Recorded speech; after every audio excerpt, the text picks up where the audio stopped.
Good morning, everyone. Good morning, students. Good morning, sir. Good morning, Archana.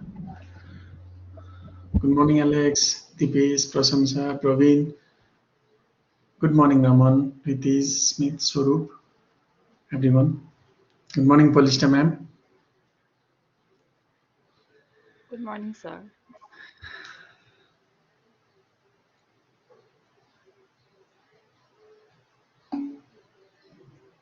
Good morning, Alex. How you are doing, everyone?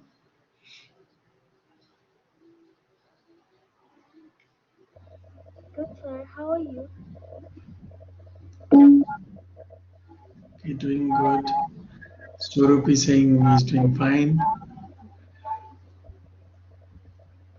के तपाईँहरूले interesting फाइनेन्सको केही नेपालमा या कुनै environment यताउति के देख्नु भएको छ?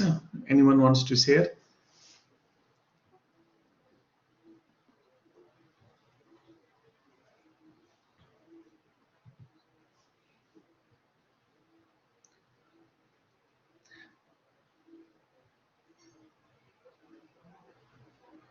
Okay, I think everyone are still observing around, है?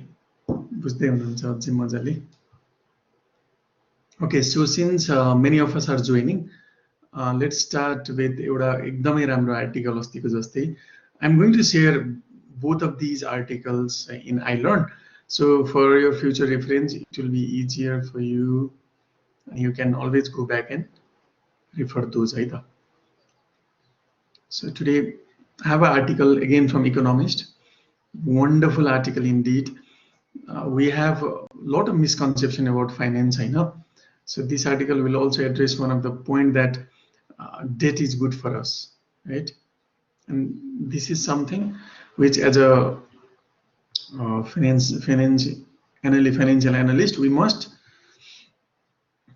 understand. We must understand. No any business can run without debt, isn't it?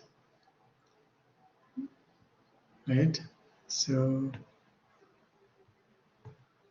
we must have debt and equity portion. We'll be studying about debt in upcoming classes. We have learning outcome 6, I guess, for debt, where we'll find the ideal capital structure between the company, between debt and equity.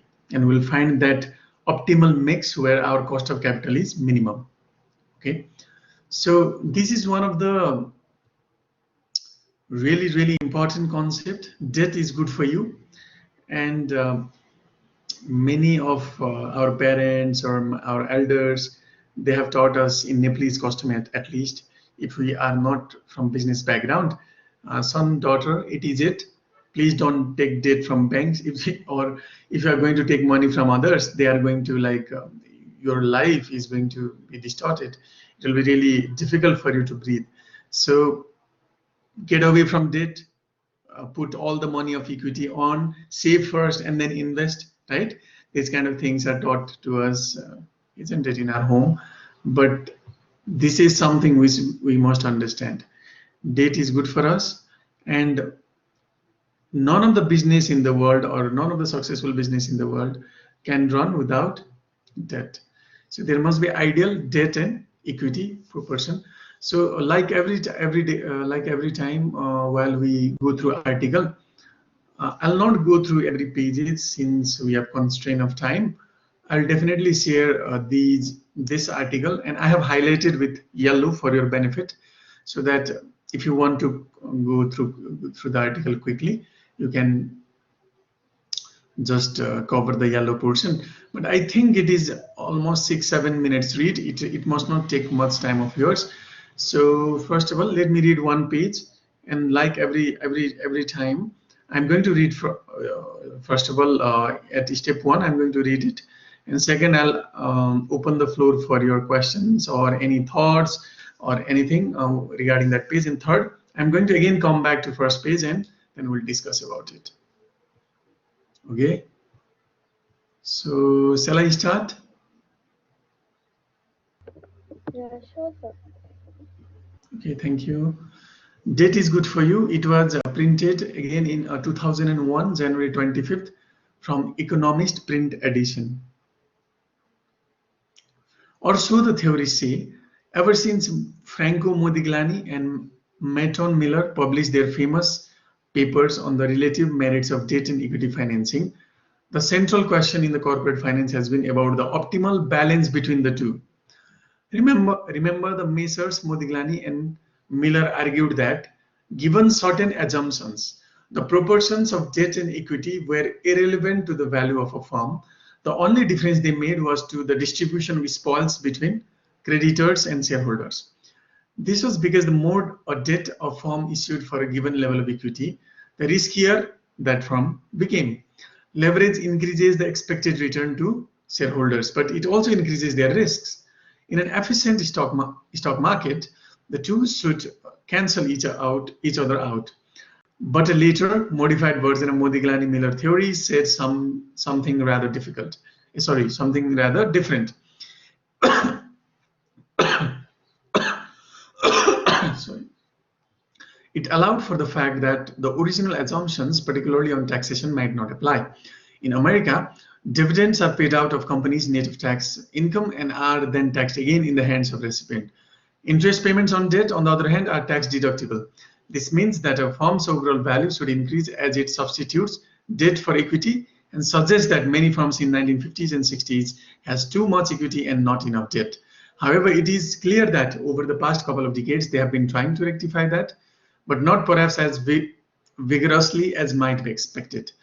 As Mr. Miller cheerfully conceded, his and his colleagues' proportions implied that firms should financed almost entirely with debt. Yet many big companies still think that their weighted average cost of capital, the total mix of debt and equity, would be cheaper in the long term if they maintain a solid credit rating. Clearly, piling up more debt benefits shareholders only up to a point. That point, roughly speaking, is reached when bondholders are so worried about the company defaulting that then the cost of its debt rises to unsustainable levels. To go on borrowing beyond the point may even lead to bankruptcy. Though note that bankruptcy in America is rather less onerous to shareholders than it is in many other big companies. Moreover, inflation both in America and elsewhere is much less of a problem than it was in 1970s and early 1980s. So interest rates are lower and companies can afford to borrow more. Some commentators, notably Stewart, a consultancy that does a lot of work in this area, maintain that many firms still have too little debt. Mature profitable firms with the least need to borrow probably benefit most from doing so. Bond markets are a harsh taskmaster that interest has to be paid. So I stop here. So if you move on, there is a matter of degree. Okay, so right there, it also tries to show you the in-depth of the knowledge, making money by default. And there is a graph of blowing bubble, which was going in US, and it's an end. So please go through other pages as well. We'll be discussing about the first page. Any prominent observation from the first page?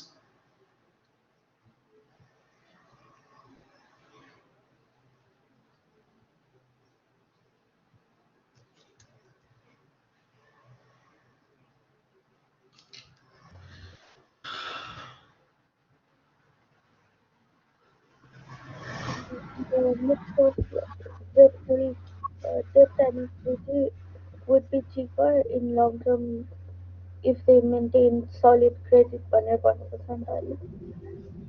I think that is a very point. Arsana, I cannot hear you properly.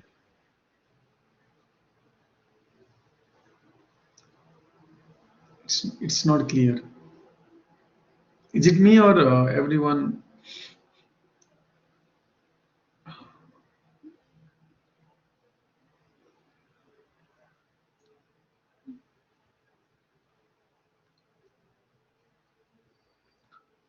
Can you please fix your audio?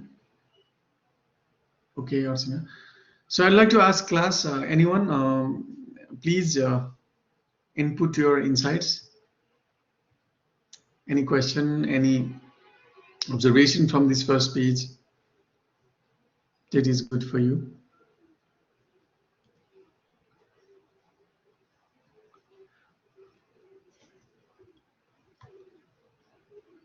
There was one famous quote: "No reading, no tension. More reading, more tension." Please make sure that you take a little bit of tensions of finance as well, not only of other classes. Praveen, any inputs?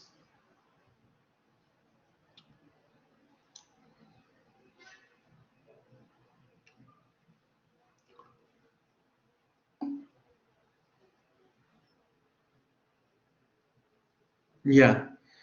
Okay. So as highlighted by Archana, okay, each state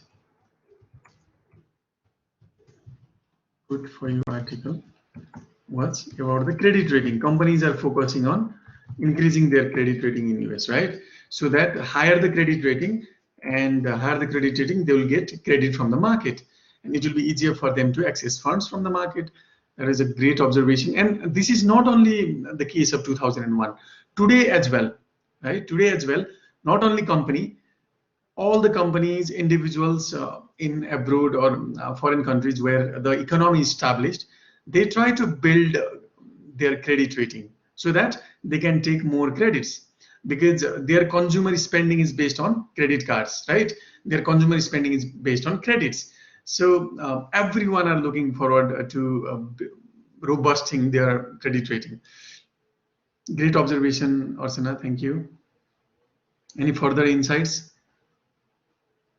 The bright star of section B, no one? Praveen, do you want to chip in some ideas? Salina, Prasamsa, please step up.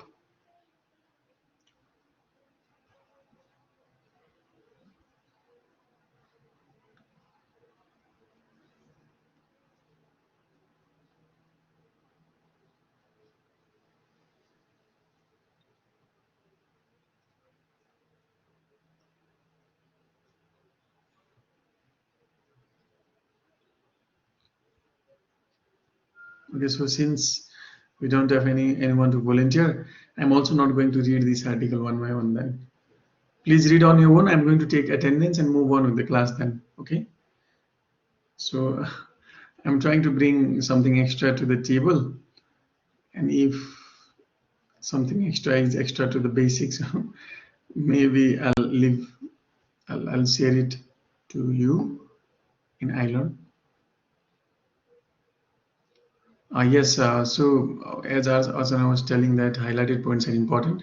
For those of you, definitely in the future, you are going to come back to your iLearn login. I guarantee that you can write in piece of paper or sign. I can sign it and give it to you.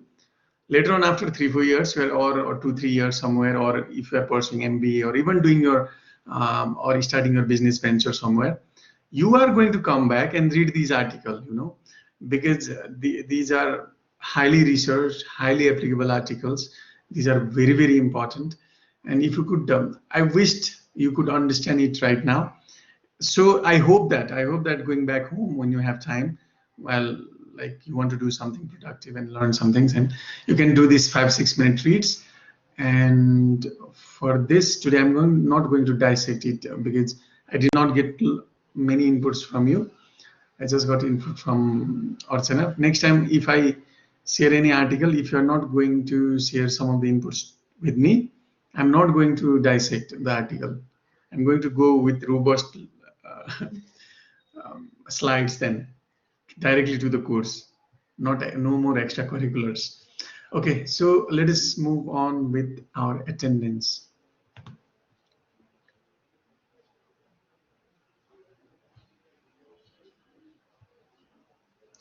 For those who are interested, I'll share that article in iLearn. Okay. Okay.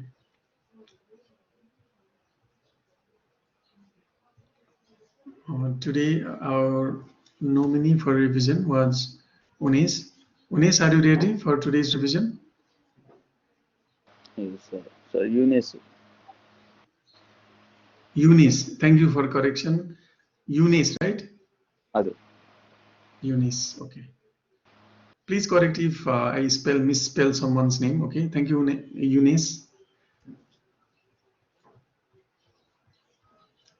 Okay, so let me start with attendance. Alex?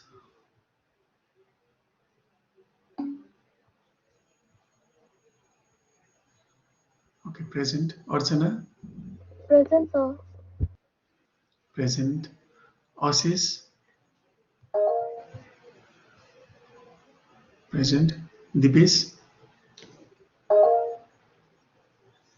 Evan? Okay, Jeju? Present. Marina? Present. Ninju? Present. Nissan? Nissan Srashta?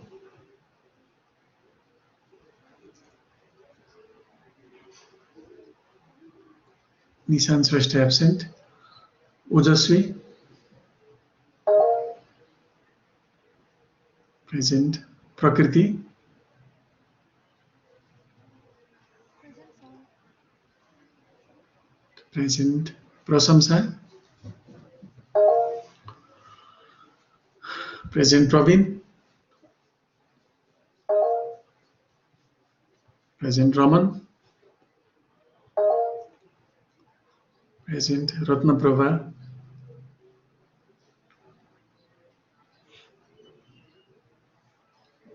Ratnaprabha? Ratnaprabha absent. Revision? Present, sir. Present. Ritish? Present, sir. Present. Riwaz? Okay. Ronin? Yes, sir. Yes, sir. Present. Satyam?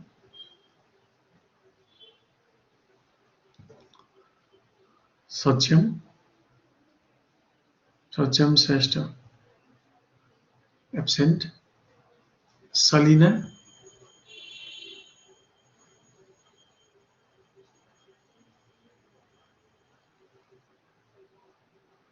Salina Gising Taman?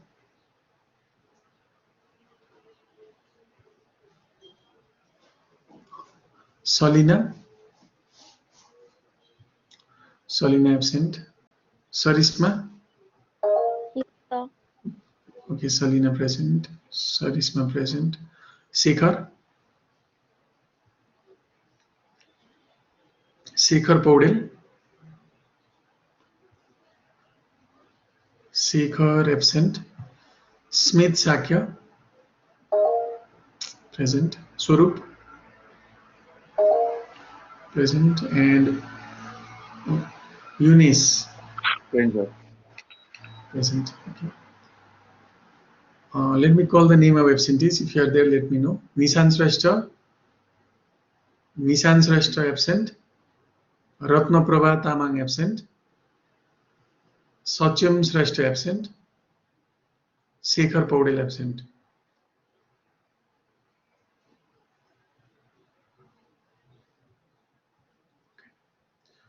So, Unis, are you ready?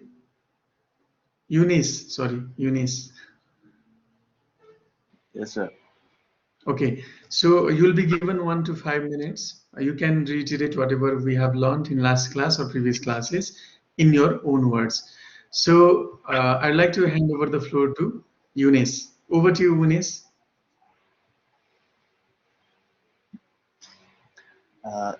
Yesterday we started a new learning outcome, LO4, which included risks and return trade-offs and its relevancy to financial decision making. We started our class with an uh, article which was written by which was a survey done by Economics magazine on 2001, January 25th. It contained uh,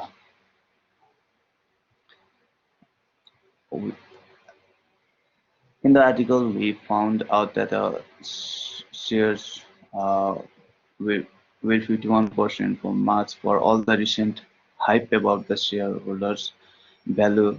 The amount on value of shareholders has been created by internet company. Uh, which of the little we also did a little about 2001 9/11 terrorist attack as well as about US stock market. Similarly, we also discussed about stocks of Netflix, Google, and some similar companies. We also looked at some share values of different Nepalese companies and analyzed the share price and company's value.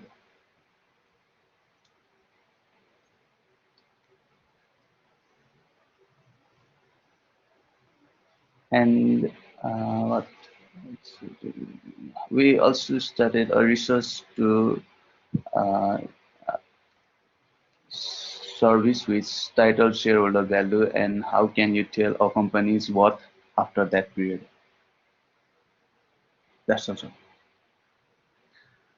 Okay, Eunice, thank you so much. Big round of applause for Eunice. Yeah, that was great revision. Thank you so much. Please nominate someone, Eunice, for the next class. I'll write the name Praveen of Khatri. the person. Who? Praveen Khatri. Praveen Khatri. Yes, sir. Okay. Okay. So Praveen, do you accept the nomination?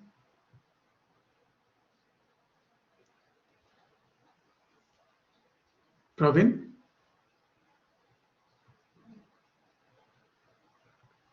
Sir reject गर्न नि मिल्छ हो हजुर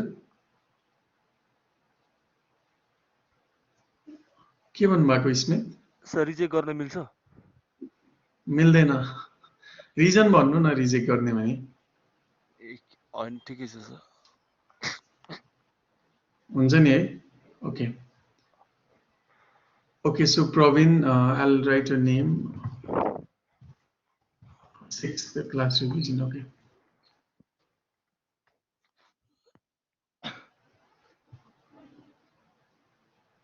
okay so I'll call your name tomorrow after attendance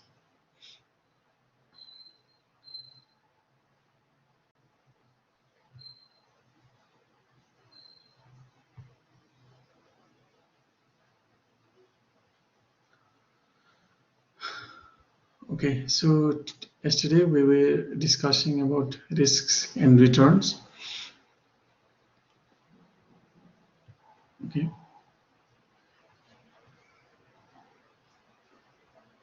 We discussed about again as Eunice mentioned us how the American stock market was affected by several events and how there are risks and return involved.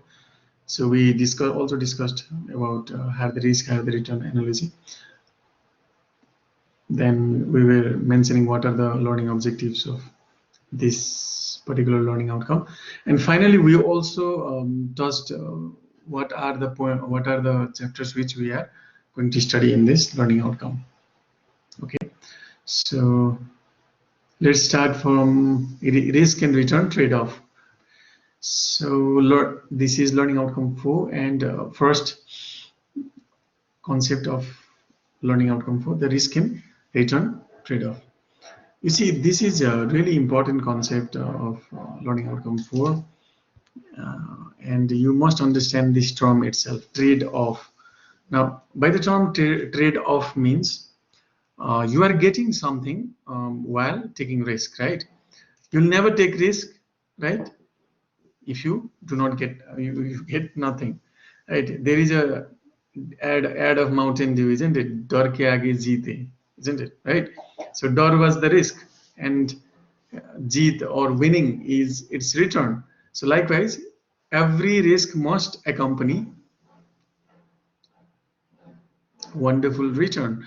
So compensatory return, right? So that is called trade-off, right? So I have presented you slide in terms of individual risk and project risk. Okay, so panel A is the individual investor's perspective, and panel B is perspective of a company raising money to invest in risky projects. So this is relevant to the company, this is relevant to each individual. Now, in terms of investment return, now you can see that good investments are the return is sufficient to compensate for perceived risk. The return should be enough to cover and compensate for perceived risk. Let us take an example. If risk or standard deviation of certain project is around 10%, your return should be higher than 10%. It should be maybe 15% or 12%, but it should be at least more than 10%. So this point mentions that good investment, the return is sufficient to compensate for the perceived risk. And bad investment means the return is insufficient to compensate for perceived risk. Similarly, in case of project risk, there are project risk and project return. And what would be the good investment? The project's return exceeds cost of capital. This is something we have been discussing a lot. Cost of capital is the concept where means by the name itself again, cost of capital, the amount of money which we pay to debt and equity holders is results the cost of capital, right? And that concept, cost of capital, must be overcome by project's return, then only the project is feasible. We also learned in IRR, whenever IRR was higher than WACC or cost of capital, then only we were accepting the projects, right? Same concept is applied here. So this is it. And if which kind of projects are not viable? Bad investments means the project's return does not exceed the cost of capital. We are performing business in loss. That particular project, we are doing it in loss. So you can see, note the slope of risk return. This is x-axis and y-axis. X-axis is risk, y-axis is return. The slope of risk return line depends on the individual investor's willingness to take on risk. A steeper line indicates that the investor is more risk averse. Steeper line, right? The steeper line means, right? Steeper line means the investor is more risk averse. Now, by the term risk averse means he is more prudent or she is more prudent about that increment in risk. So higher the risk, that return must be higher, right? So let me draw again. If this must be other diagram, right? So steeper means the more steeper this curve is, right? The return is increasing, isn't it?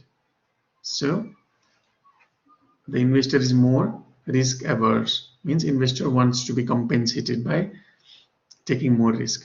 Similarly, the slope of cost of capital line depends on the willingness of average investors in the market to take on risk. Same concept. A steeper line indicates that the average investor is more risk averse, right?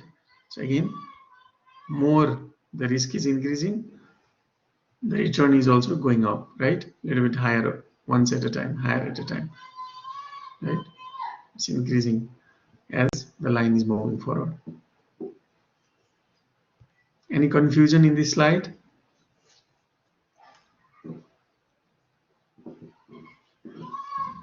No. Okay, thank you. Okay, so in terms of theory also we'll discuss about the risk return trade-off. Now let's go with the first point.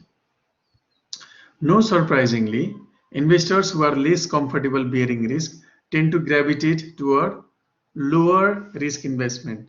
Now we have been discussing a lot about Bitcoin and FD deposit being extremes of both ends.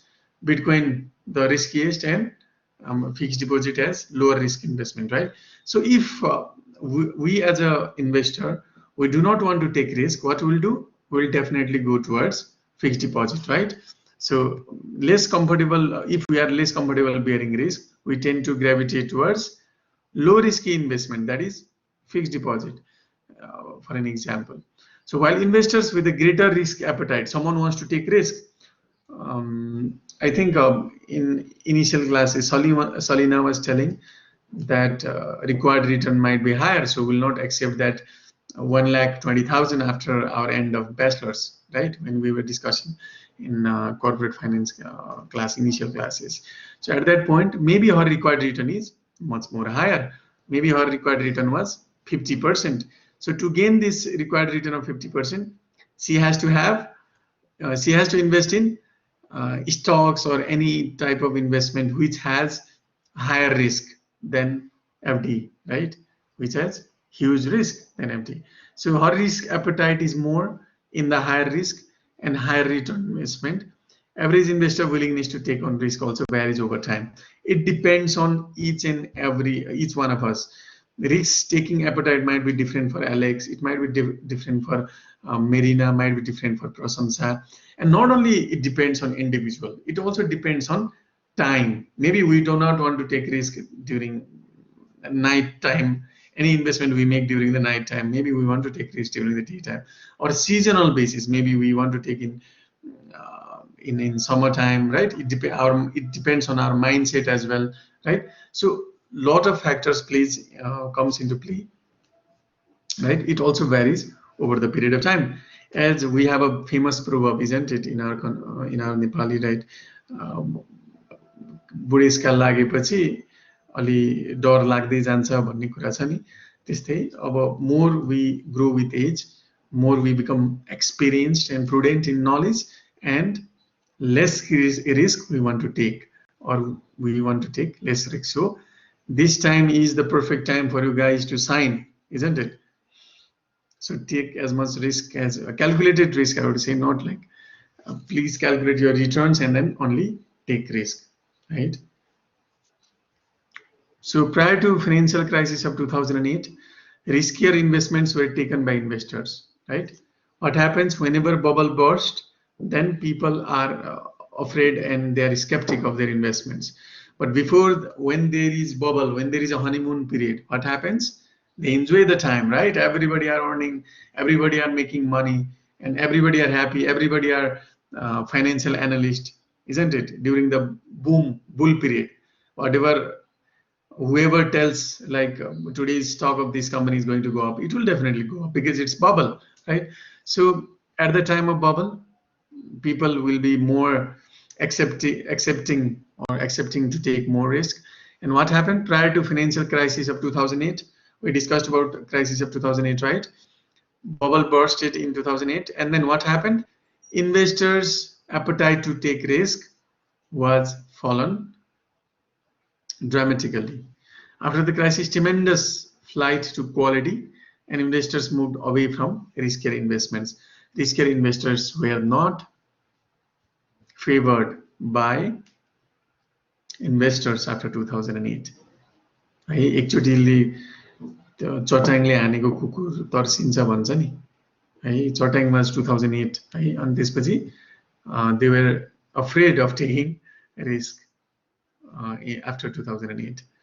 So moving on, risky projects, then company must pay higher yields on their bonds and the stocks to compensate for additional default risk. If you want to take riskier projects, right? If you have two projects in hand, one project less risk, one project is higher risk, the simple rule of thumb is that if I want to take more risk, I need more return. Done. If I do not want to take risk, then I'll get less return, right? So that is it. Companies create value by investing in projects where the returns on the investment exceed their cost of capital. Now, in terms of cost, we discussed in capital budgeting as well. Whenever we are going to take decision according to the method of capital budgeting, maybe NPV method, IRR method, or payback period method, any method we are going to take, we will only accept the project if project exceeds weighted average cost of capital, right? And that special attention to profitability is given by IRR method, isn't it? But if you calculate whatever NPV calculates, you will find the same answer. In nutshell, if your returns exceeds cost of capital, then only you are going to accept any project. Once again, this translates into operating above risk return trade-off line. Now there is a trade-off line, risk return trade-off, that is kind of break even. If anything comes above that line, right? Let us assume we have 10%, and anything above 10% of return, that is our trade-off line, right? Anything above 10%. So that way, if that is the case, then we accept the project. We have already discussed this in capital budgeting. So any confusion in this slide?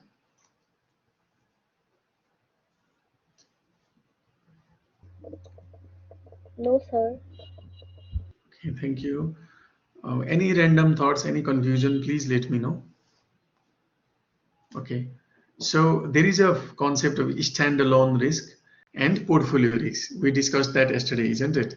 Two kinds of risk: standalone risk and portfolio risk. I gave you example of Prosamsa investing in Nobel Bank and Prosamsa investing in whole banking sector, or diversifying our portfolio. I gave you example yesterday. So talking about standalone risk, that was the case one when Prosamsa was holding only one stock. It may be of Nobel Bank only, or it may be of Neko Insurance only, but just one risk. So what happens is that whenever someone or a prudent investor tries to take any kind of risk, then that standalone risk can be diversified, right? That can be reduced, that can be measured, and that can be planned. So what does standalone risk mean? An exposure to loss or injury. That is the definition of risk. What is risk? You might, anyone have watched that Netflix series or Mehta 1992 scam? Anyone in the house? Yes, sir. You have watched, right? He tells that risk hai to iske, isn't it? Yes, sir. Right. So he loves risk. Why? Because he knows that there are higher returns while taking risk. So what is risk? He is exposed to loss or injury. In that series also, he was taking risk of playing the money market. He was exposed to the risk of being having a raid of CBI, and also being scrutinized. There was a lot of risk, but he was okay. He was happy to take risk, isn't it? So again, risk is, according to dictionary meaning, is an exposure to loss or injury, right? Now, while skydiving, let us take an example. We are risking our life, isn't it? Sometimes maybe parachute will not open, right? I think once in a 100 times it happens, but at least it's a risk, right? Or maybe we are risking our fear of comfort zone or anything, right? But we have to take risk once in a while, right? Whenever we do anything, like we are risking to take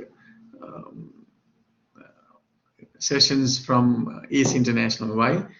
Because we could have started our entrepreneurship, isn't it? So that is also risk of time.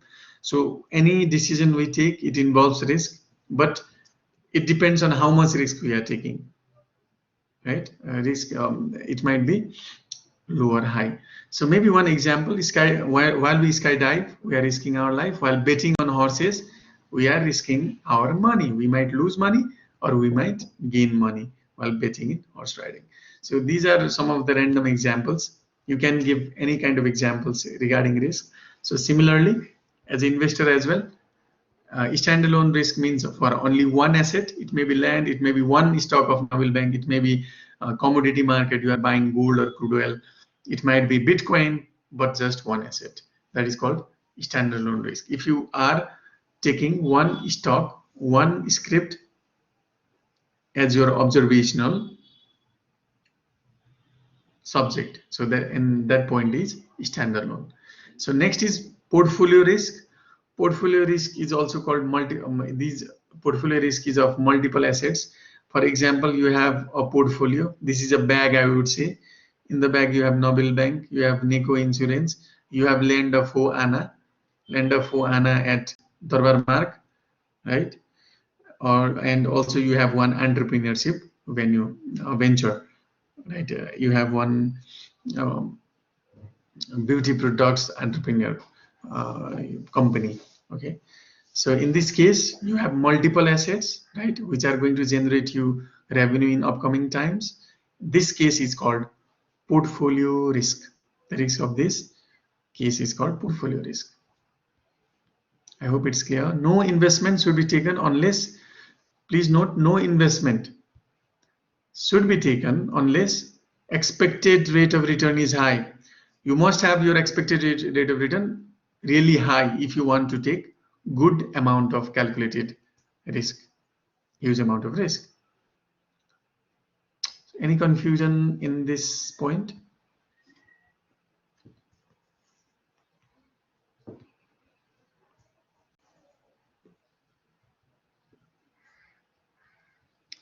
Any thought process, please let me know. Anything you want to share, you can also chip in your ideas.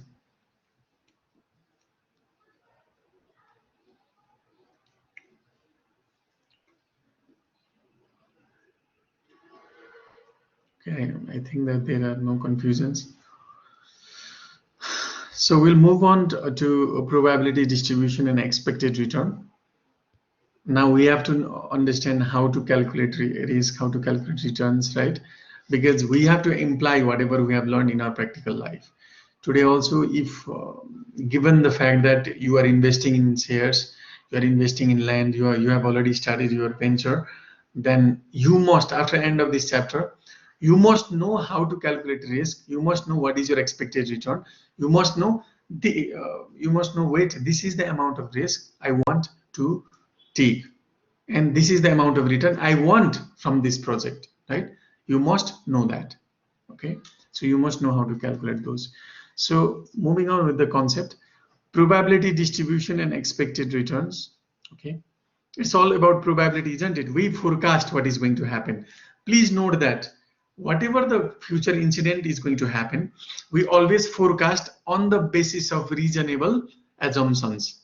Please note that whatever the financial incident which are going to happen in upcoming times, we always try to forecast them with reasonable assumptions. For example, in banks, whenever we are going to take loan, we have to submit a statement of future 3 years.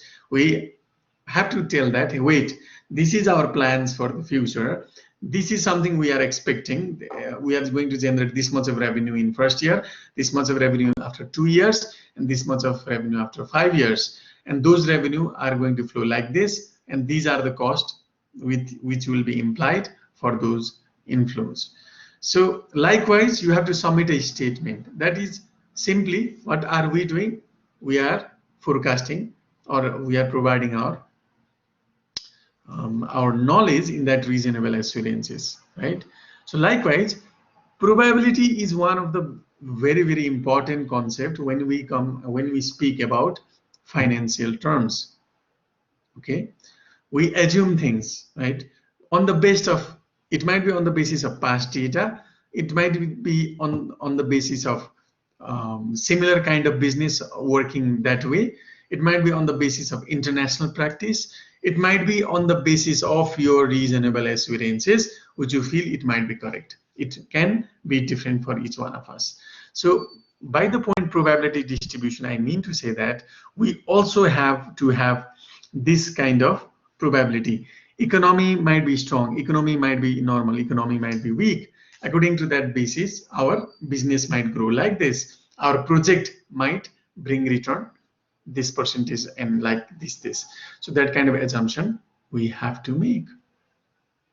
So likewise, according to the probability, our expected return differs. We cannot solidly claim that we are going to get 15% return in upcoming time. We cannot write in a diary, sign it and tell, because there are a lot of factors which affects. Let me give you one example. Due to COVID-19, what happened? Our GDP projection was 4 to 6% in upcoming in the recent years. But what happened was we are constrained to 1.5 and 2% around that approx figure. So because of our government might have expected that our GDP would be higher than 2-3%, or it would be around 4-6%. But we had to spend our money in health services, and we had to do a lot of expenditures, because of which we could not grow our GDP, right? So these kind of factors comes into play. So we cannot solidly say that our expected return is 15% and that's it, done, no calculation. You might want to deduce, you might want to take into consideration all the factors and try to reduce the difference between what will happen actually in upcoming time and what your expected rate of return was. So when that difference between expected rate of return and your actual return which you get from the project, when it reduces down, then you are becoming a wonderful financial analyst, right? As the variance will be low, then what will happen? You will move more and more towards the precision and towards correctness, right? So moving on, in this example, there are three cases. If the economy is strong, economy is normal, and economy is weak, probability of this demand occurring is 30%, 40, and 30%. We are expecting that there are two examples. One is of Martin products, another is of US water, Martin products in US water. So in case of Martin products, probability for demand is 30% for if our rate of return will be 80%. If our economy will be normal, then our probability of 10% return will be 0.4. And if our economy will be weak, and then we might lose by 60%, we might have negative return, and probability of that being that is 0.3%. Got it? So in this case,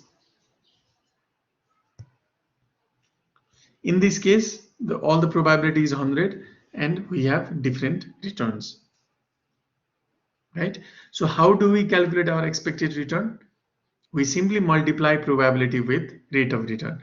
So chance of occurring this 80% is how much? 30%, isn't it? Out of total weightage of 100.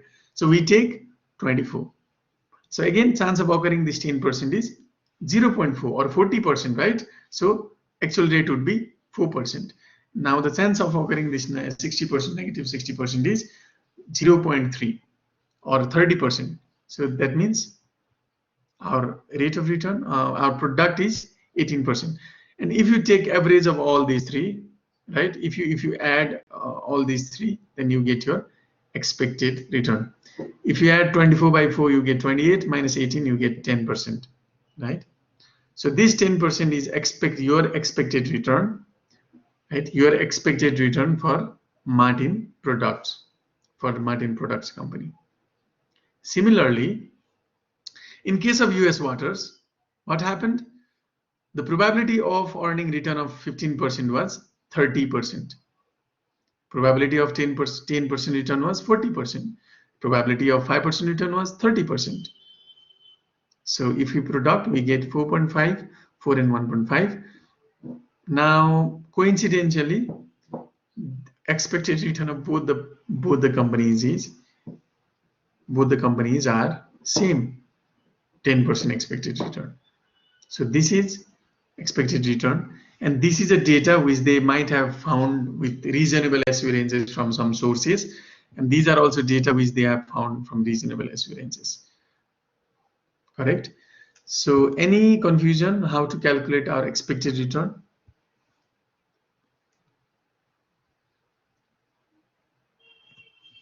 Any confusion? Anything you want to say?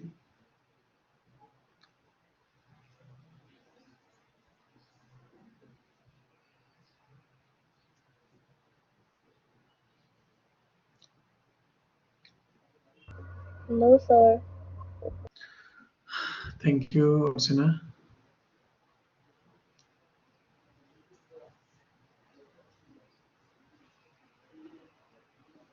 Okay. Now if I keep on showing you only numbers and percentage, you might get bored. So how about I bring a little bit of bar diagrams? Okay. So if we plot if we plot expected return and its probability, right, in the chart of Martin products and US water, we'll get this kind of graph. Interestingly, you can see that rate of return is in x-axis and probability of occurrence is in y-axis. We have done nothing simply, but simply at the rate of 10% return, you can see return is 10%. How much was normal? 40%, right? For 80, we have 30%. So for 80, we have 30%. For 10, we have 40%, and for minus 60, we have 30%. So we are we just are plotting that rate of return on different probability of occurrence. So picture कस्तो देखिन्छ भन्दाखेरि picture चाहिँ यस्तो देखिदो रहेछ है, even एउटा त पछाडी पनि गएछ y एक्सिस भन्दा हैन. So picture is like this. So Martin products को चाहिँ एकदम wide array of bars here देखिरहनु भएको छ है Martin products को. Now let us compare this with US water. US water को के छ probability? Sorry, US waters को 15% rate of return हुनलाई 30% chance, 10% को 40 र 5% को 30. So 15% को chance 30, 10% return को chance is 40, and 15% chance is 30%. Okay, we don't have any negative return, probability of negative return we don't have in this case, unlike Martin products. And in the case of expected return of US water, in the graph you can see these three guys are together, right? These three guys are a little bit separated, they are angry with each other isn't it?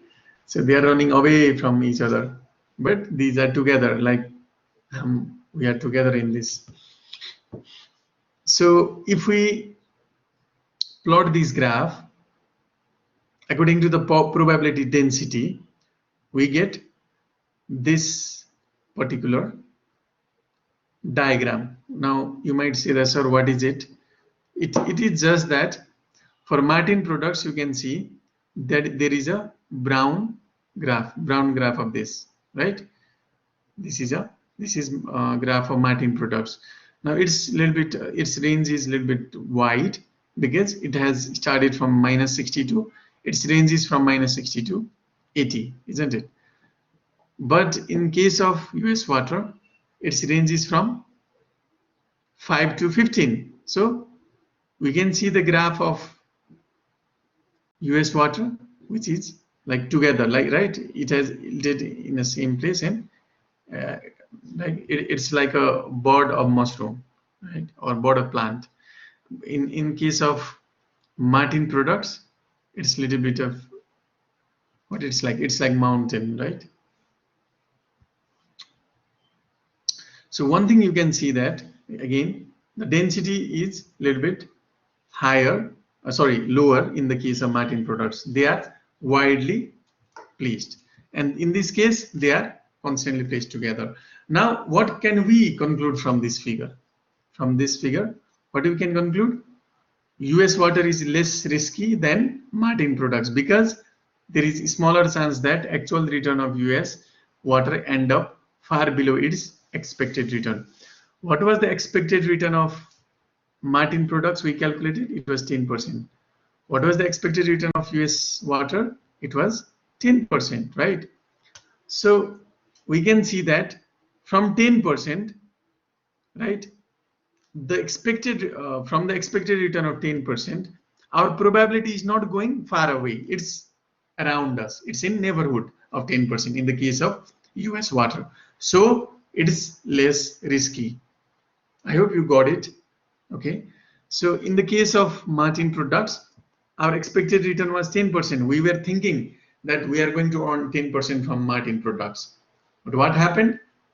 Our probability, according to the economy being strong or weak or normal, our probability doesn't seem closer to this, right? It is far away from this, right? So whenever we get a wide array of graphs, or whenever these graphs are angry with each other, they are running away from each other, there is higher risk. So is it clear? It is very important concept to understand. I hope you have understood it. Any confusion in this?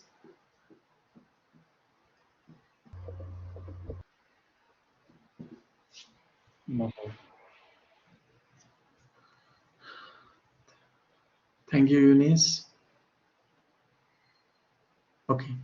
Now, what we are going to do is we are going to add up these things, right?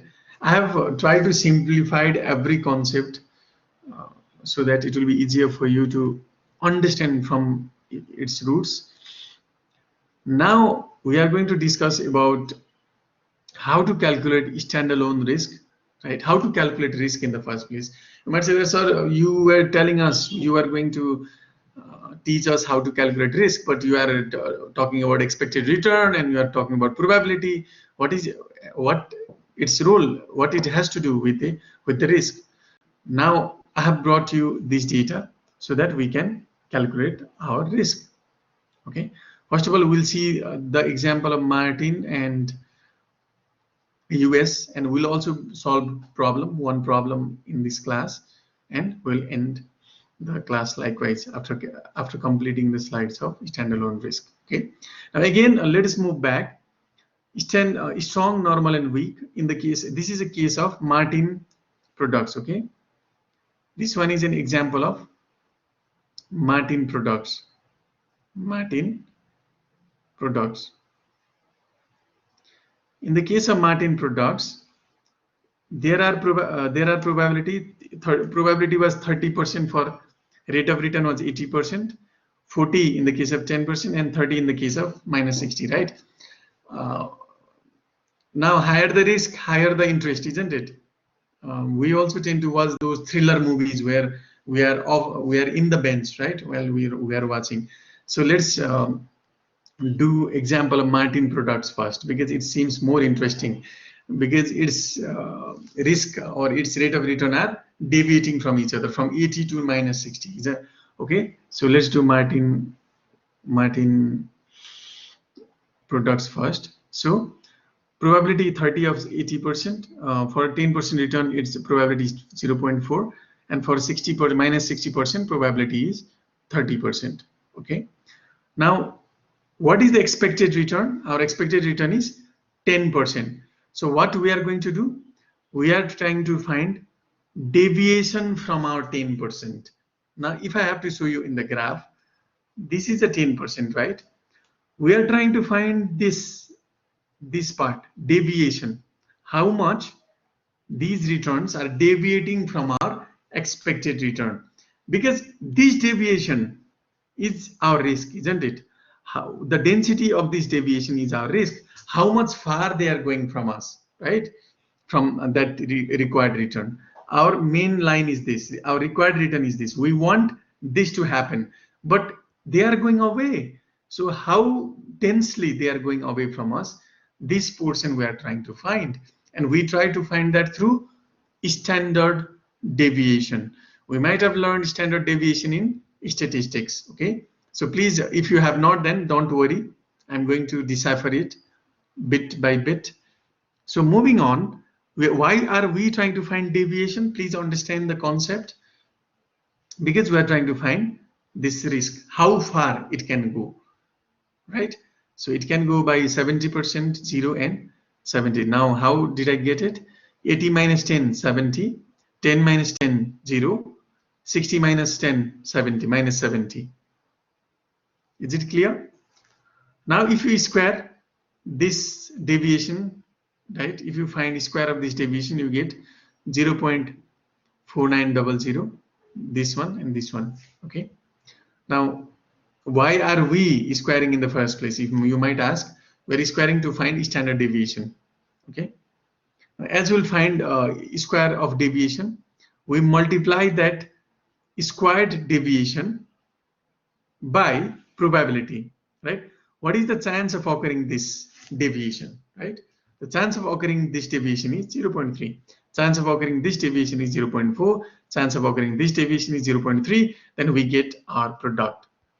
Simple, we get our product. Now these are the three products of squared deviation and probability. And if we add all of these three, we get something called variance. Now variance is something. Now if I have to show you in the figure, variance is this graph plotted, right? These all graph plotted together. 10 from 60, 10 from 80, and then we are finding it for 60, for sorry 80, for 10, and for 60. We are finding that variation, and we are summing it up. We are adding all these three, and we get our value 0.2940.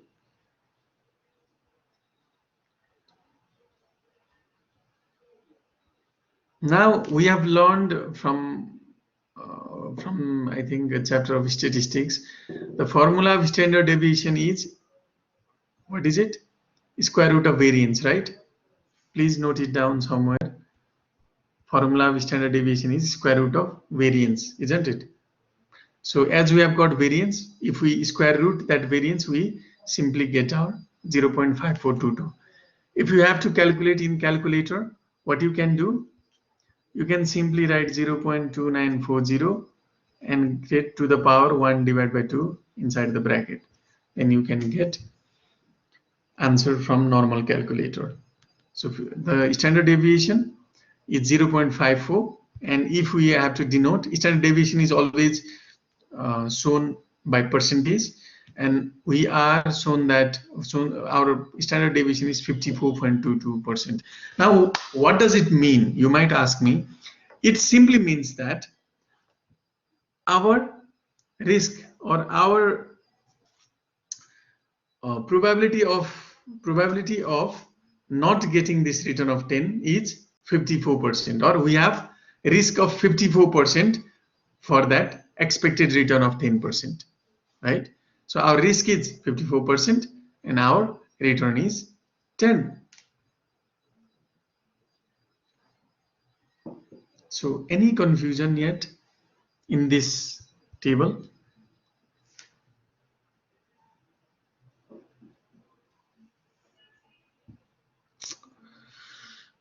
No, sir.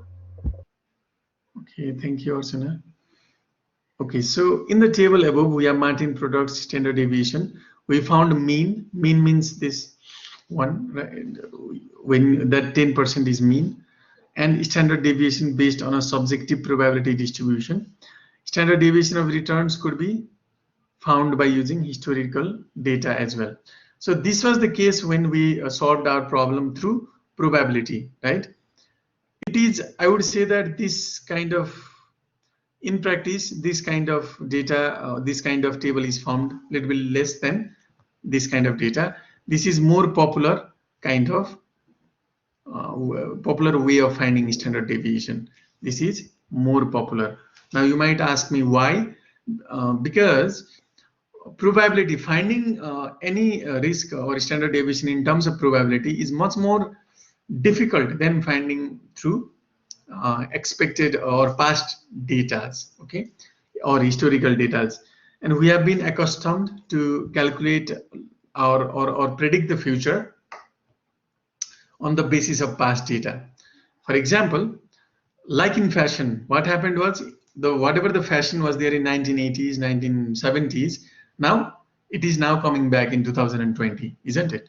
Now it again, there is not like you'll not find something new or something new invented, right? You might find a little bit of new flavors in the fashion, but what happens is that all those old fashion items or old fashion, again it revolves back and comes down. So as they say that history repeats itself, so there is a slogan, history repeats itself.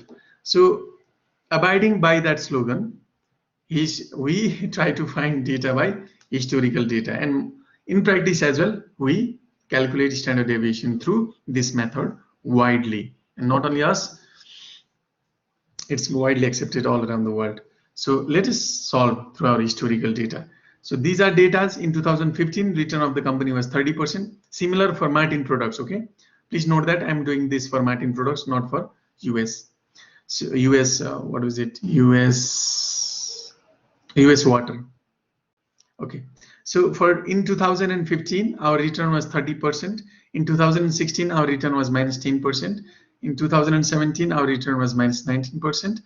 And in now 2018, our return was 40%. You can just calculate the standard deviation of maybe Nobel Bank or even NICC or any Eneco insurance after this class. Okay, you can just find returns which this company gave you in 2015, 16, 17, and 18. Or you can take 3 years data, you can take 5 years data. It depends on you. It depends completely up to you. Okay.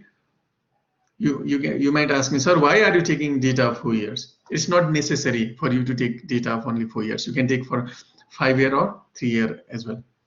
So again, a deviation from average. Now, how much the deviation is there from the average? We find out average. We simply add all these 4 and divide by 4, right? And we find average. You know how to find average, right?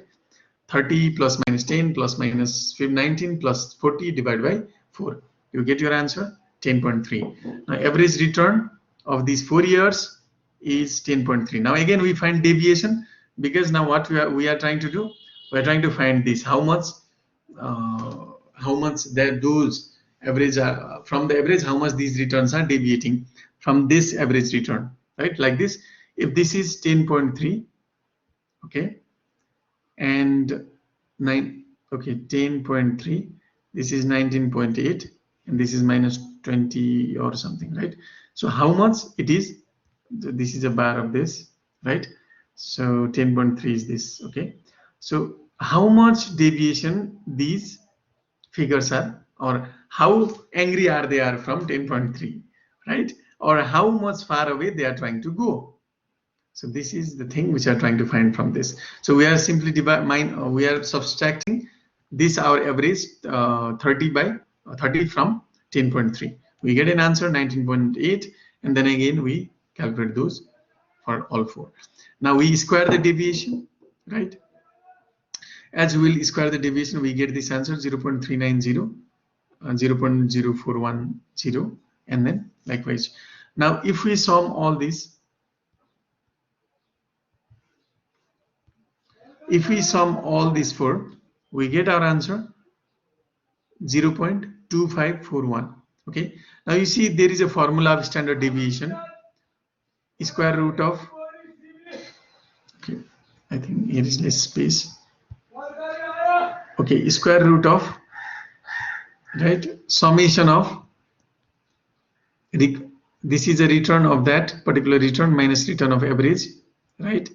And if you divide by n minus 1, this is a formula which was brought out by a financial analyst. Okay, please don't ask me how did it come. If you have to know how did it came, then you have to go in depth of equation and all. It might take another 2 classes. So this is a formula we have been learning all around in maths, optional maths, statistics from our childhood, right? We have been calculating a standard deviation.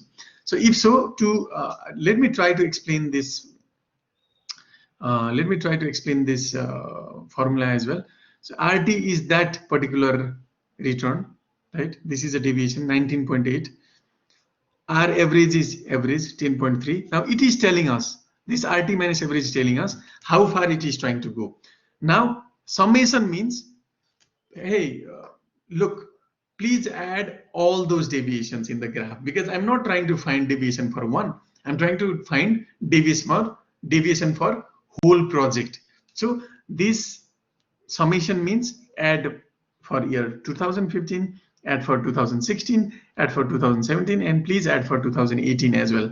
And as you will add, then you will get total variance, right? So then again it tells us that, wait, you have got total variance. So what are the number of projects you have got? Number of projects is 4.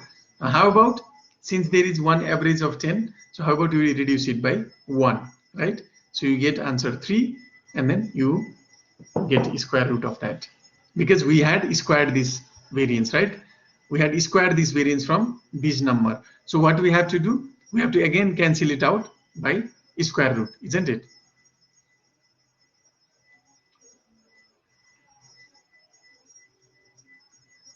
And then we divide by number of projects, we get our standard deviation.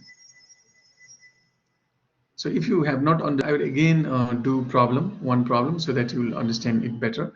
So you find, if you find SS, now you divide, in this case, you divide by n-1, right? You are dividing this one, n-1, and then you are finding square root of this, square root of all these packages inside. You get in your answer 29.10. So any confusion in this? Okay, if so, then we will eliminate our confusion by solving one problem. Obviously, some of you might not have understood all of it, but it's really simple, you know.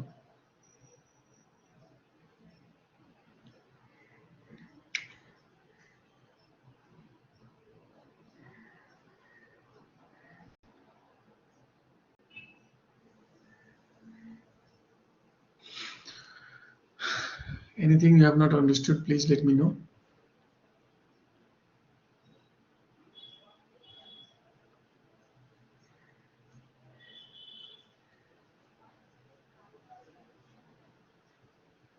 Okay.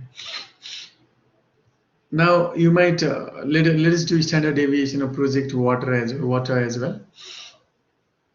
Okay.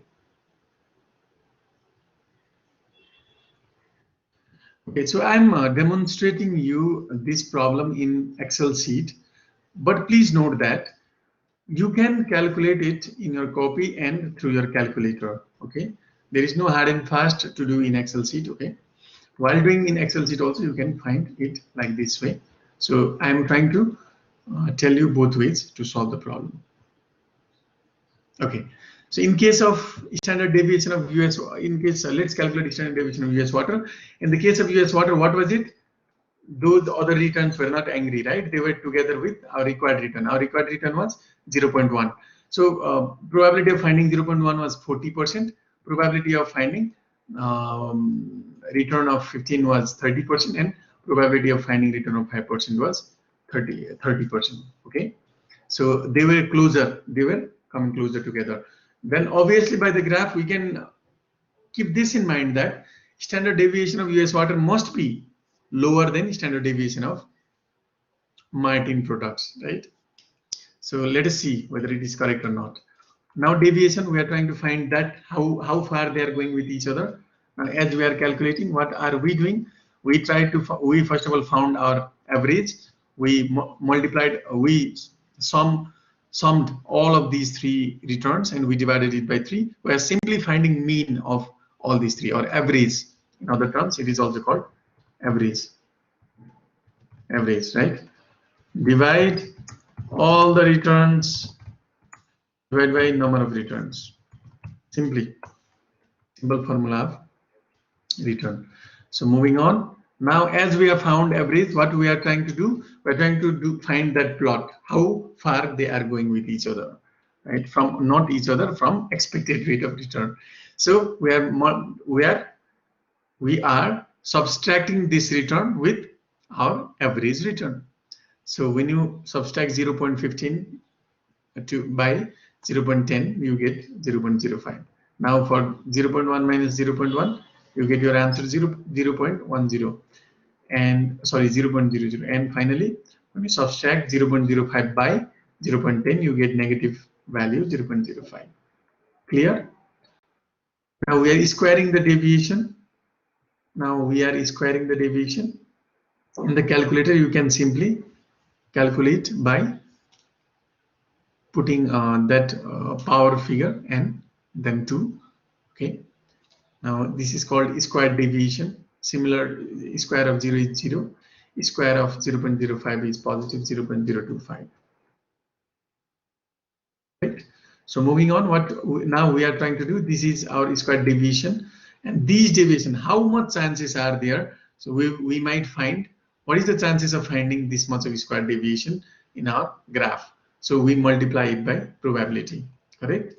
As we multiply it by probability, as we multiply this square deviation of 0.0025 with probability of 0.3, then we get our sum.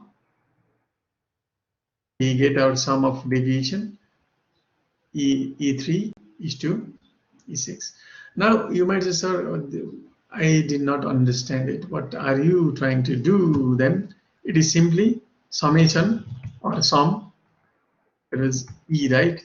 E of bracket R return minus R small t. R is average.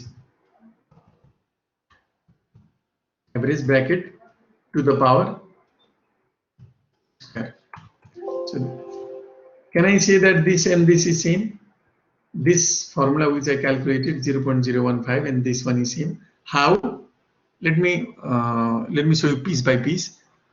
This E means I'm summing all these up. Simple. This R minus R average mean I'm subtracting. I'm finding this deviation, right? This deviation, isn't it? Right? 0.050, right? 0.00, 0.50, right? But probability of finding this deviation is not you cannot find a drift of probability, isn't it? So actual deviation would be 0.008 and this much, but we have power to that as well, so we square it. So this is the numerator of formula of standard deviation, and if we divide this by n minus 1 bracket n minus 1 bracket close, and if you cancel this square out by a big square root, then you get your answer. Big bracket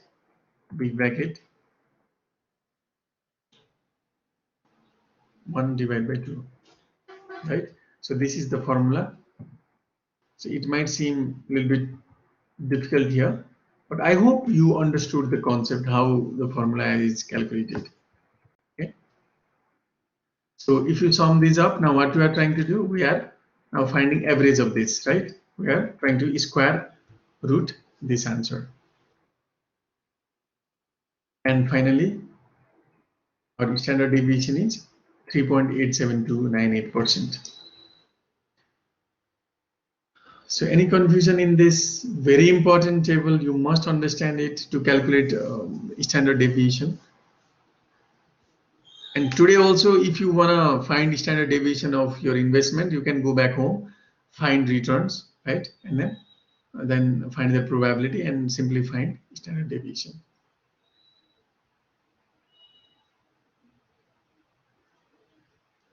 Any confusion?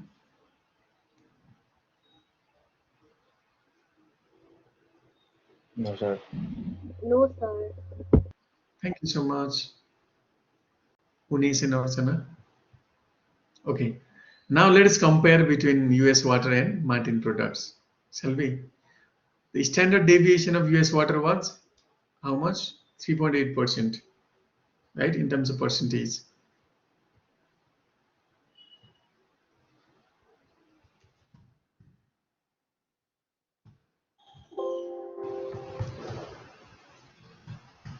Three 3.87%, right? And the standard deviation of Martin products was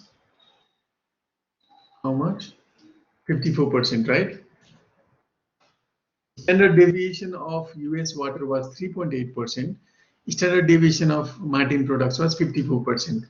Now you see that 3 and 54. Please keep that figure in mind. Let me show you by figure.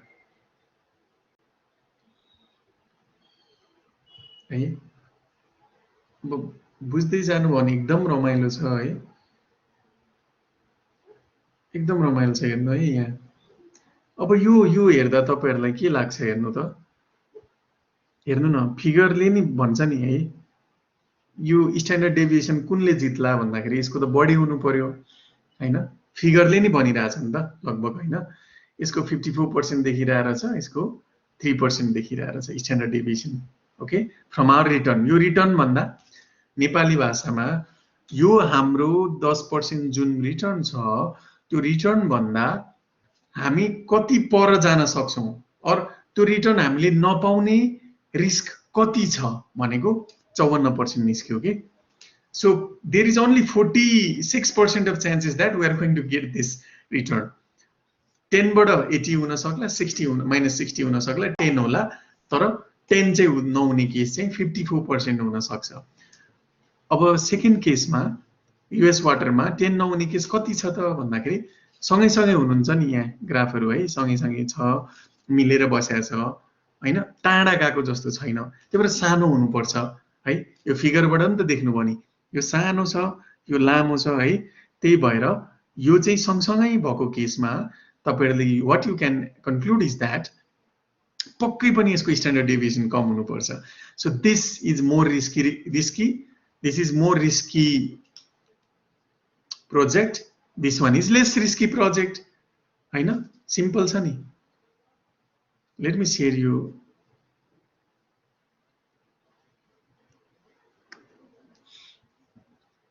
हाम्रो analysis.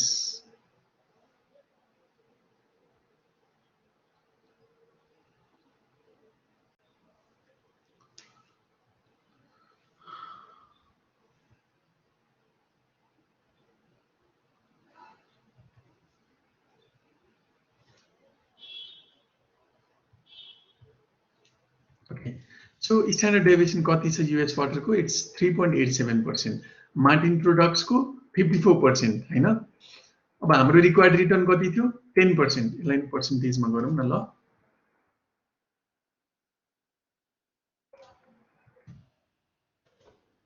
10%, यसको 10% है। So this is our conclusion. Return हाम्रो same छ, similar रिटर्नमा trade off के छ हाम्रो? तपाईले बाबा पाउन यूएस वाटरमा नि 10% मागिरहनु भएको छ, you are demanding 10% from Martin products पनि, तपाईको 10% हुने चान्सेस 90, रिस्क यसको 3% मात्रै छ भन्नको रिजन 96% चान्सेस छ तपाईले पाउन सक्ने 10%, यसमा तपाईले 10% पाउने चान्सेस 46% छ भनेपछि त यो दुईटा मात्रै डेटा दिदा why would you select Martin as you are के भन्छ risk averse investor? You definitely select US water given similar expected return, isn't it? Right. Simple. I hope you have understood it. Right. Let me take you to another question है त। Similarly, यो त तपाईहरुलाई दिन्छु भन्ने सोचिरहेको थिए। म coefficient of variation र शार्पे रेशियो दुईटा नि भनिहाल्छु quickly. I think they are very simple concepts. And then we'll do this problem and we'll end the class.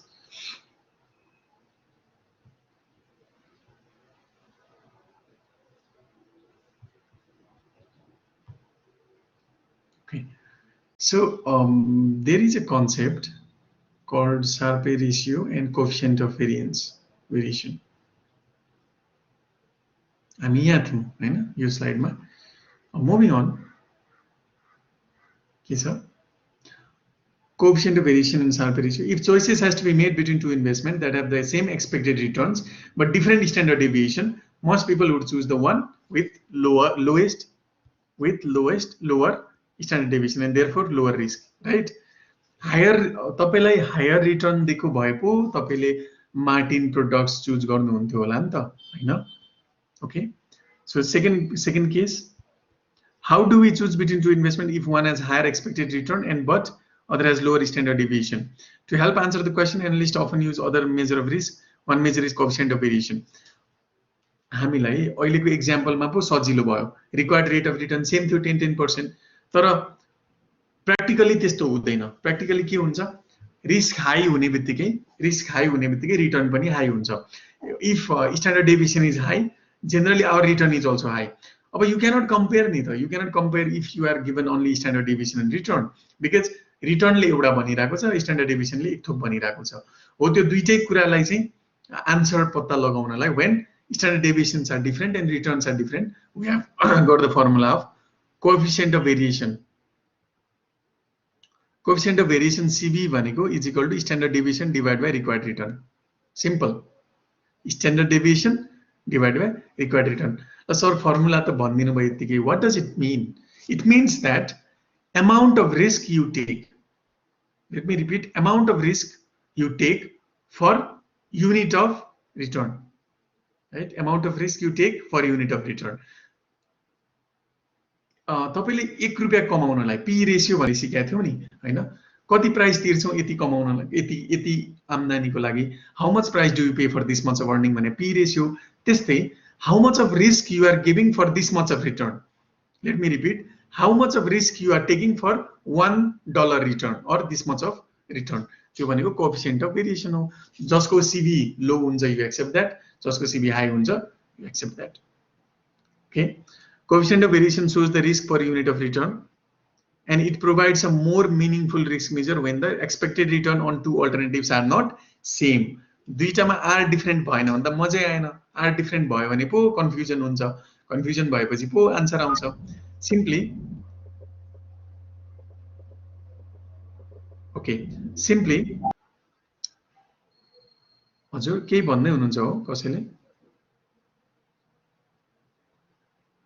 Okay, so simply okay, so simply coefficient of variation of Martin products को के थियो? Martin products को simple formula लगाउनु न है। So it was 54.22 was standard deviation, हाम्रो required return 10 थियो, done, answer आयो। हाम्रो US water को के थियो? Standard deviation 3.787 थियो अनि required return 10 थियो, answer आयो। Thus Martin is 14 times riskier than, please note, Martin is 14 times riskier than US water on the basis of this criteria. Coefficient of variation ले गरेर नि यसले क्याल्कुलेट गर्दाखेरि नि मार्टिन प्रोडक्ट चाहिँ 14 गुना 14 times riskier than US water भन्ने हामीलाई we concluded that. अब ल ठीक छ सर, अरु कुनै मेथड छ पत्ता लगाउने यही कम्पेयर गर्ने between two forms of investment भन्दा there is another called Sharpe ratio है। सार्पे रेशियो भनेको it was develop by Nobel prize winning economist William Sharpe, आफ्नै नाममा राखेछ है फर्मुला। यदि अब हाम्रो कसैले है यहाँ एकदमै खतरा फाइनान्शियल एनालिस्ट निस्किनु भयो, स्वरूप दौगडा निस्किनु भयो भने दौगडा रेशियो राख्नुहुन्छ होला हैन है, मैले मैनाली रेशियो राख्छु होला, त्यसरी उनीहरुले नि सार्पे विलियम सार्पेले सार्पे रेशियो भनेर राखेको छ नाम है आफ्नो थरको नाममा। ओके, सो सार्पे रेशियो भने के हो भन्दाखेरि the Sharpe ratio compares assets realised excess return to its standard deviation. यसको उल्टो हो के सार्पे भनेको, यसलाई माथि लाने रिटर्न कति ओभर 1 रिस्क भनेको हो के सार्पे, लगभग है कोएफिसिएन्ट अफ भेरिएसनको लगभग उल्टो हो। स्ट्यान्डर्ड डेभिएसन तल गयो, रिटर्नहरु माथि आयो के, अन्डरस्टुड। अनि रिटर्न चाहिँ how much return do we earn in excess of risk free return भनेको, रिस्क फ्री रिटर्न भनेको एफडी, रिटर्न भनेको मेबी बिटकोइन मेबी शेयर जे पनि हुन सक्छ हैन। रिस्क फ्री रिटर्न भनेको एफडी बोन्ड जसको चाहिँ पैसा आउँछ, there is no risk at all, नहुने हुँदैन। एफडी डुब्छ भन्ने हुँदैन नि, बैंक डुब्न आट्यो भने Rastra bank will intervene and they will make sure that you are going to get your FD को पैसा ब्याक। भनेपछि there is it is supervening impossibility that you are not going to get return of that much हैन। So त्यो risk free return भन्दा कति प्रिमियममा छ भन्ने return चाहिँ तपाईले क्याल्कुलेट गर्ने सार्पे रेशियोमा। यो simply divide by standard deviation भनेको how much extra premium of risk you are getting out of that investment given one risk, given that amount of risk भनेको हो के है।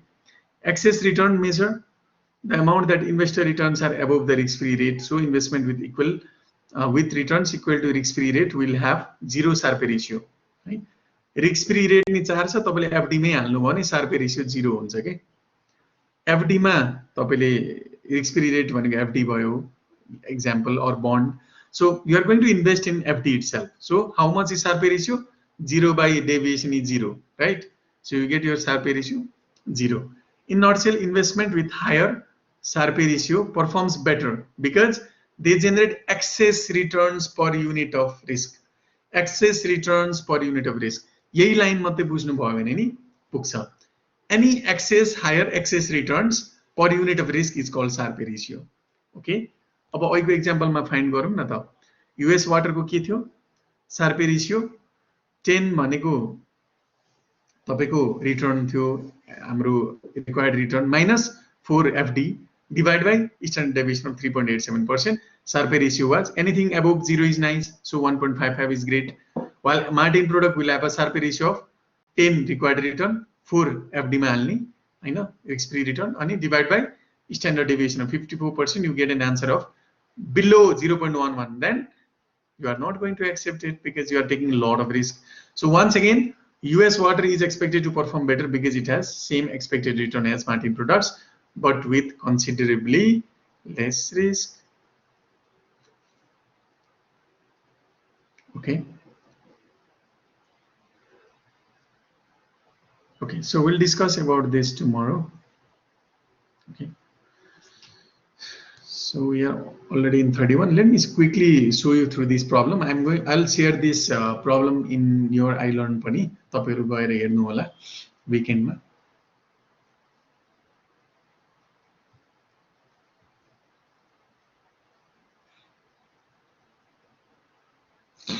Okay, so historical question solve garunla. Historical returns for stock A and B over the past 5 years are listed below.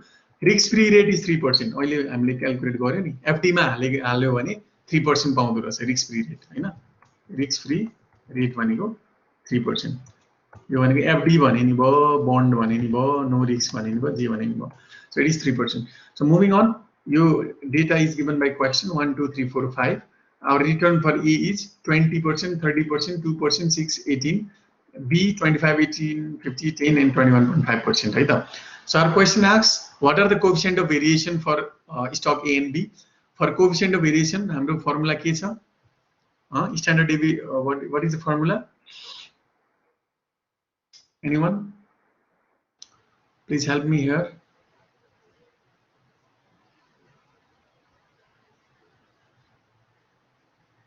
Right, standard deviation divided by return, standard deviation, coefficient of variation divided by return, required return, right?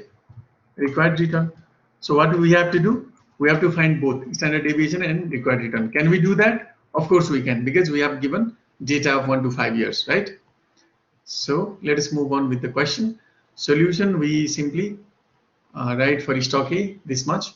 Now, what is the mean? What is the average of these all? How much is the average? How much is the mean of these all? We get a mean of 14.4%, right? If you add all, you get 72%. If you divide it by 5 number of investment, then you get your 14.4%. What is the deviation from this? We are trying to find that graph, right? So deviation is 6%. If you minus 14% by 20, you get 6. You minus 30 by 30 minus 14.4, you get answer of 16.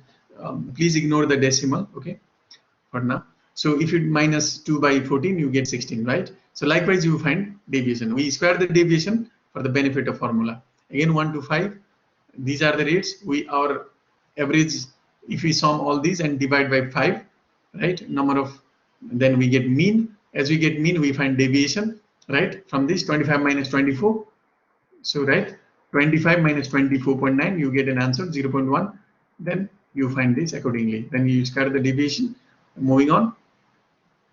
Right, now what is the variation? You sum all these up. Right, we are finding that E of standard deviation formula, and we are finding n minus 1 as well, so that we can divide it by n minus 1. And the formula of standard deviation is variation divided by, what is it? This is the variation divided by number of n minus 1, then you square root it, then you get formula of standard deviation, right? Accordingly, here also you sum it up, there is n minus 1, then formula of standard deviation is square root of variation divided by n minus 1, then you get your answer of 0.02, then if you square root it off, you get an answer 15.1. Now finding coefficient of variation, what is the formula? Formula of coefficient of variation is standard deviation divided by 14.4%. That is the mean or required return. Again, standard deviation here is 15 standard deviation divided by return. That is coefficient of variation. Right? Now, what is Sharpe ratio? Sharpe ratio is this required return. This one 14.4% for stock A. Okay, stock A minus FD ratio, risk-free rate. What is that premium which we get from the market, right?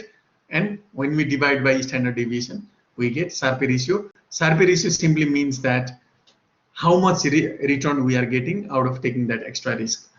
Stock B has lower coefficient of variation. Now, according to coefficient of variation, whichever is lower, that is good. Lower is 0.6, so 0.6 we select. According to Sharpe ratio, 1.46. Higher than 1 is better. So Sharpe ratio of B is better than A, so we select B. B has lower coefficient of variation and higher Sharpe ratio, indicating that B has performed better on risk-adjusted basis. Any confusion in this?